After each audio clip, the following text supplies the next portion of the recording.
कांके स्थित वारी हुजीर स्कूल मैदान में राष्ट्रीय युवा विकास मंच द्वारा आयोजित युवा महोत्सव सह स्वामी विवेकानंद राज्य स्तरीय फुटबॉल टूर्नामेंट का उद्घाटन किया गया। कार्यक्रम में राज्यसभा सांसद एवं प्रदेश भाजपा के कार्यकारी अध्यक्ष आदित्य साहू विशेष रूप से शामिल हुए।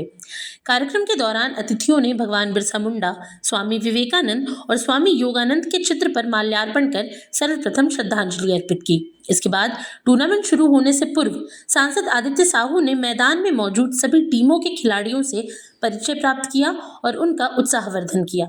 अपने संबोधन में सांसद आदित्य साहू ने कहा कि स्वामी विवेकानंद ने हमेशा अनुशासन, शिक्षा और खेल को युवाओं के सर्वांगीण विकास का आधार माना। उन्होंने युवाओं को खेल के माध्यम से नेतृत्व क्षमता, टीम वर्क और त्वरित निर्णय लेने की कला विकसित करने के लिए प्रेरित किया। वहीं इस अवसर पर पूर्व नेता प्रतिपक्ष अमर कुमार बावरी ने युवाओं को संबोधित करते हुए कहा कि स्वामी विवेकानंद के विचारों से प्रेरित होकर प्रधानमंत्री ने भी खेल को राष्ट्रीय विकास का अहम माध्यम बनाया। उन्होंने प्रधानमंत्री के कथन का उल्लेख करते हुए कहा कि खेल में कोई भी खिलाड़ी वास्तव में हारता नहीं, एक टीम जीतती है, जबकि दूसरी टीम अपनी गलतियों से सीख लेकर भविष्य में सफलता की ओर बढ़ती है। इस खेल के उद्घाटन समारोह में अमर बाबू जी के साथ आने का सौभाग्य प्राप्त हुआ है और नरेंद्र जी और अमर जी ने विस्तार पूर्वक सारी बातों को रखने का काम किया है। जहां जिस प्रकार से स्वामी विवेकानंद जी के नाम से इस टूर्नामेंट का आयोजन किया जाता रहा है और विगत 18 वर्षों से बहुत ही भव्य तरीके से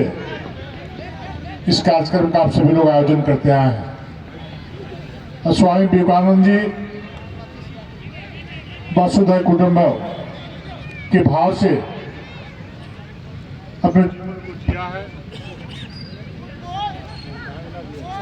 अपने इस देश का नाम रोशन करने का कार्य किया है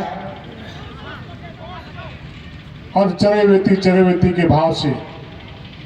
न कभी रुकना न कभी थकना, निरंतर चलते रहना और उसी भाव से हमेशा समाज को अपने जीवन समर्पित करने का काम किया और शिकागो जैसे जगह में जाकर के भारत का भाव को रखने का काम किया। जब एक गेरुआधारी महापुरुष शिकागो को जब पदार्पण उनका हुआ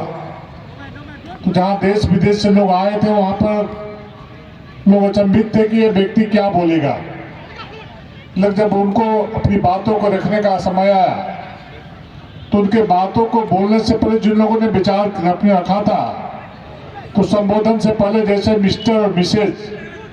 के नाम से सभी लोग संबोधन करने का काम कर रहे थे, लेकिन जैसे स्वामी विवेकानंद जी ने अपनी बातों को रखने का काम किया तो सिस्टर और ब्रदर करके जैसे ही संबोधन किया पूरी तालियों के गड़गड़ाहट के साथ वो परिसर गूंज उठा और पूरी दुनिया को, पूरी धरती को अपनी धरती मानते थे। अपनी धरती मानकर धरती माँ को प्रणाम करके अपनी बातों को रखने का काम किया था।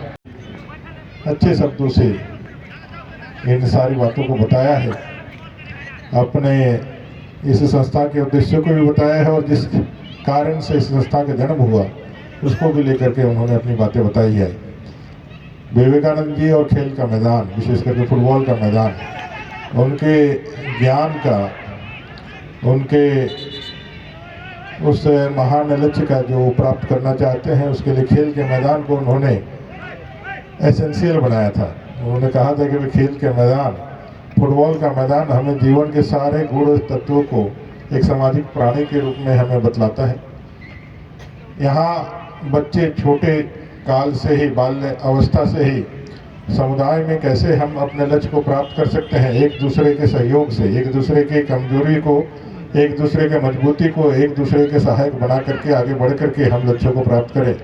और खेल का मैदान, फुटबॉल का मैदान इसका सीधा जागता सबूत है। 11 खिलाड़ी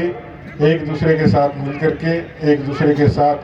ताल पर ताल मिला करके जो सबसे अच्छा समन्वय जिस टीम का रहता है वही टीम जीतती है, सामने विरोधी को वो हराने का काम करता है। आदरणीय नरेंद्र भाई मोदी जी अपने देश के प्रधानमंत्री कहते हैं खेल के मैदान में कोई हारता नहीं है,